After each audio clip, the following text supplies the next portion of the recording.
17 ফেব্রুয়ারি সরকার গঠনের পর মাত্র 5 দিনের মাথায় 22 ফেব্রুয়ারি স্বরাষ্ট্র মন্ত্রণালয় থেকে ঘোষণা এসেছে আওয়ামী লীগ আমলে বিরোধী নেতাকর্মীদের বিরুদ্ধে দায়ের করা 1006টি রাজনৈতিক হয়রানিমূলক মামলা প্রত্যাহারের অনুমোদন দিয়েছে নতুন বিএনপি সরকার।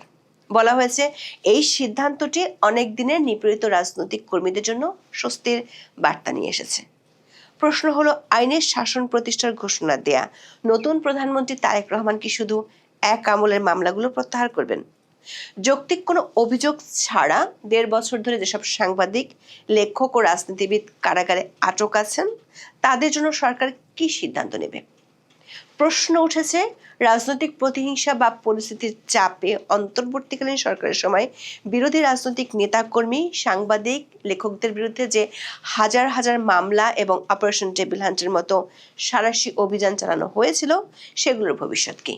নাকি বরাবরের মতোই রাজনৈতিক হয়রানিমূলক মামলার বিচার নতুন সরকার আমলেও রাজনৈতিকভাবেই ঝুলতে থাকবে? কারাগারে আটকে থাকা একাধিক সাংবাদিকদের পরিবারের সদস্যদের সাথে কথা বলে জানা গেছে, অন্তর্বর্তী সরকার আমলে সরকার গ্রিন সিগন্যাল ছাড়া জামিনের আবেদন করে কোনো লাভ হতো না। জামিনের শুনানি বিচারকরা শুনতেই চাইতেন না। নতুন সরকার আসার পর পরিস্থিতির কোনো উন্নতি হয়নি এখনো। ভুয়া মামলায় এখনো কি তাহলে সাংবাদিক, লেখক সহ রাজনীতিবিদ সহ অনেক সাধারণ মানুষ জেল খেটেই যাবেন? বিস্তারিত জানতে চলুন যাওয়া যাক বিশ্লেষণে।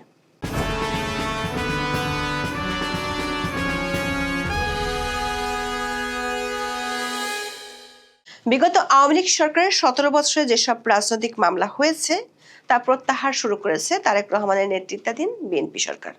সে সময় বিরোধী দলের নেতাকর্মীদের বিরুদ্ধে দায়ের করা রাজনৈতিক হয়রানিমূলক 1006টি মামলা প্রত্যাহারের অনুমোদন দেওয়ার কথা রোববার স্বরাষ্ট্র মন্ত্রণালয় জানিয়েছে। ত্রয়োদশ সংসদ নির্বাচনে জিতে বিএনপি সরকার গঠনের 5 দিনের মাথায় এসব মামলা প্রত্যাহারের সিদ্ধান্ত জানালো মন্ত্রণালয়।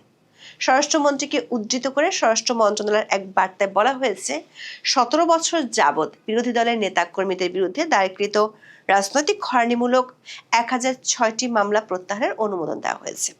স্বরাষ্ট্র মন্ত্রণালয়ের সূত্রে জানা গেছে, এই প্রক্রিয়াটি মূলত 2024 সালের সেপ্টেম্বর মাসে অন্তর্বর্তীকালীন সরকার গঠিত একটি আন্তঃমন্ত্রণালয় কমিটির সুপারিশের ভিত্তিতে কার্যকর হচ্ছে। তৎকালীন আইন উপদেষ্টা আসিফ নজরুলের নেতৃত্বে এই কমিটি 39টি সভার মাধ্যমে প্রায় 23,865টি মামলা প্রত্যাহারের সুপারিশ করেছিল। বর্তমান সরকার সেই সুপারিশের বাস্তবায়ন শুরু করেছে।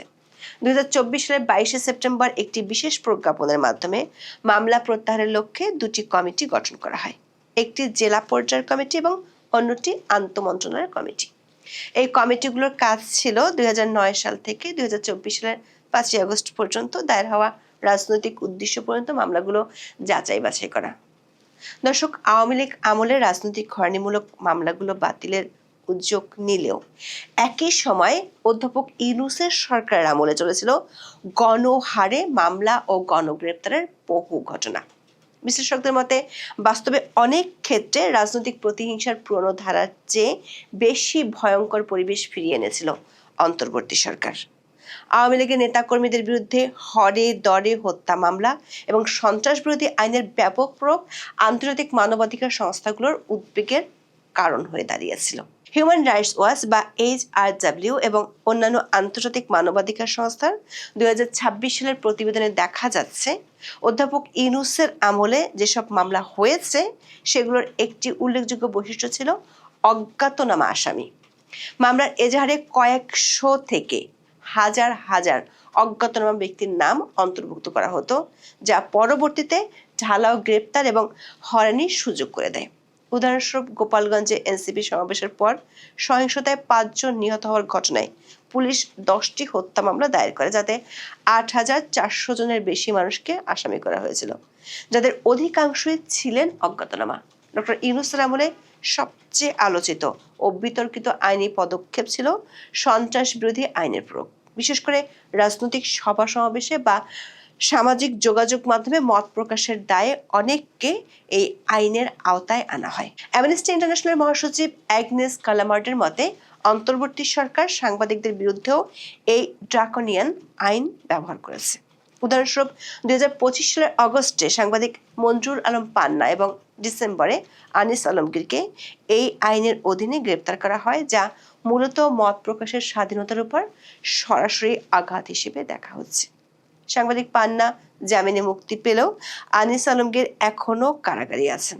দর্শক, এই আইনি কাঠামোর ব্যবহারের সমান্তরালে মাঠ পর্যায়ে পরিচালিত হয়েছিল এক বিশাল ক্র্যাকডাউন, যার নাম দেওয়া হয়েছিল অপারেশন ডেভিল হান্ট।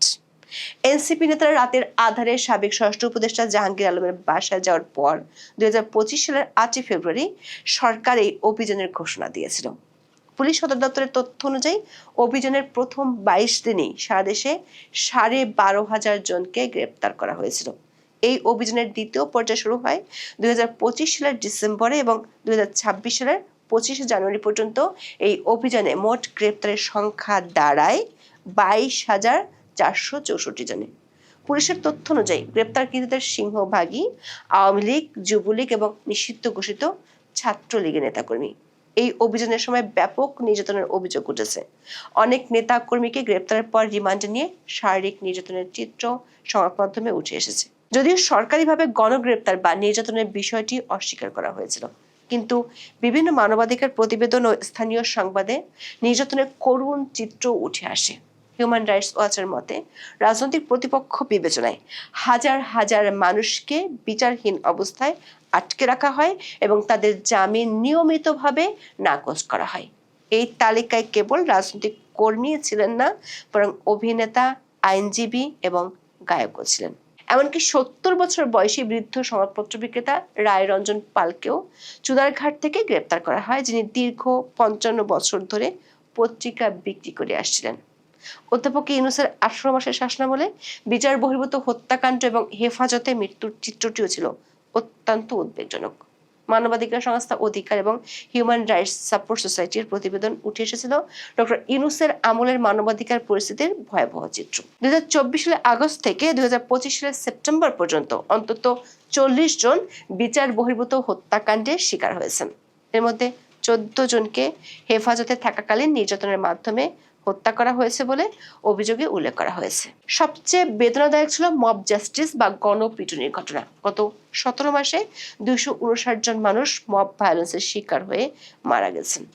দর্শক, বিএনপি ক্ষমতায় আসার 5 দিনের মধ্যে যখন নিজ দলের নেতাকর্মীদের বিরুদ্ধে হওয়া রাজনৈতিক হয়রানিমূলক মামলাগুলো প্রত্যাহার করছে, তখন অধ্যাপক ইউনূসের আমল থেকে কারাগারে থাকা সাংবাদিকরা আদৌ কবে মুক্তি পাবেন তার নিশ্চয়তা পাওয়া যাচ্ছে না।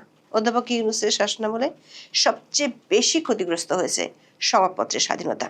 শেখ হাসিনা সরকার পতনের পর আশা করা হয়েছিল যে সাংবাদিকরা মুক্তভাবে কাজ করতে পারবেন, কিন্তু বাস্তবতা ছিল তার ঠিক উল্টো। অধিকার এবং অন্যান্য সংস্থার তথ্য অনুযায়ী এই সময় সাংবাদিকদের উপর 427টি হামলার ঘটনা ঘটেছে এবং 6 জন সাংবাদিক নিহত হয়েছেন। এছাড়া 182 জন সাংবাদিকের বিরুদ্ধে হত্যা মামলা সহ বিভিন্ন ফৌজদারি মামলা দায়ের করা হয়েছে।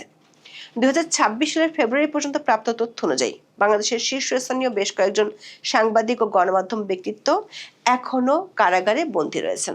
তাদের বিরুদ্ধে ঢালাওভাবে হত্যা মামলা দেওয়া হয়েছে, যেগুলোর কোনো সুনির্দিষ্ট প্রমাণ বা ভিত্তি নেই বলে অভিযোগ করেছে কমিটি টু প্রোটেক্ট জার্নালিস্ট বা সিপিজে। যেমন ফারজানা রূপার বিরুদ্ধে অন্তত 9টি হত্যা মামলা রয়েছে।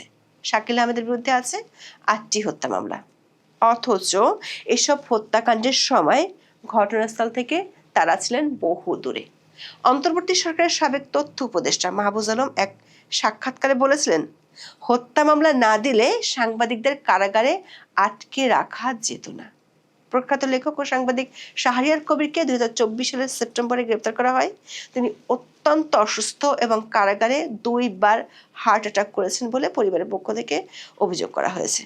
সিপিজের আঞ্চলিক পরিচালক বেহলিহি বলেছেন, যথাযথ প্রমাণ ছাড়াই সাংবাদিকদের বছরের পর বছর কারাগারে রাখা অন্তর্বর্তী সরকারের গণমাধ্যম স্বাধীনতা রক্ষার প্রতিশ্রুতিকে প্রশ্নবিদ্ধ করে। আন্তর্জাতিক অপরাধ ট্রাইব্যুনাল অন্তত 25 জন সাংবাদিকদের বিরুদ্ধে গণহত্যার অভিযোগে তদন্ত চালাচ্ছে, যা সংবাদপত্রের স্বাধীনতার ইতিহাসে এক কালো অধ্যায় হিসেবে বিবেচিত হচ্ছে।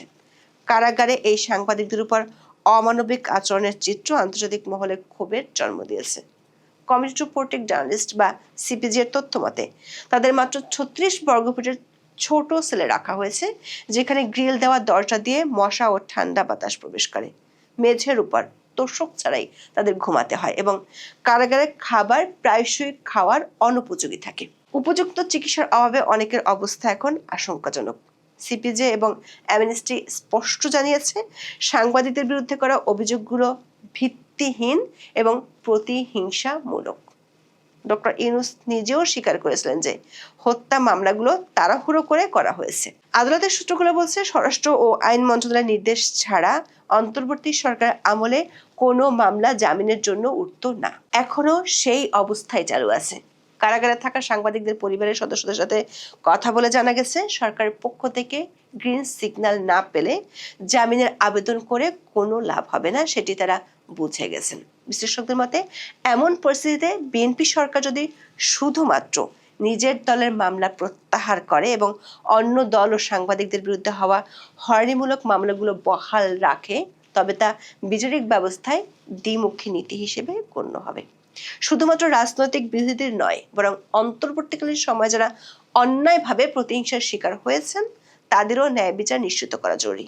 আইন বিশেষজ্ঞরা মনে করেন, অন্তর্বর্তীকালীন সময় হওয়া সকল হত্যা মামলার সত্যতা যাচাইয়ের জন্য একটি স্বাধীন জুডিশিয়াল কমিশন গঠন করা যেতে পারে। যেসব সাংবাদিকদের বিরুদ্ধে প্রত্যক্ষ কোনো প্রমাণ নেই, তাদের অবিলম্বে জামিন বা মামলা প্রত্যাহার করে মুক্তির ব্যবস্থা করা উচিত। বাংলাদেশের নতুন প্রধানমন্ত্রী তারেক রহমান বলেছেন, তিনি আইনের শাসন প্রতিষ্ঠা করতে চান। প্রশ্ন হলো, গত 17 মাস ধরে যারা মব সন্ত্রাস চালিয়েছে তাদের আইনের আওতার বাইরে রেখে অপারেশন ডেভিল হান্টে যারা মানবাধিকার লঙ্ঘনের সাথে জড়িত ছিল তাদের চিহ্নিত করে আইনি প্রক্রিয়া আনা ছাড়া কি আইনের শাসন প্রতিষ্ঠা করা সম্ভব? এখন এই পর্যন্ত। সবাই ভালো থাকুন, সুস্থ থাকুন, নিরাপদে থাকুন। দেখা হবে আগামী পর্বে।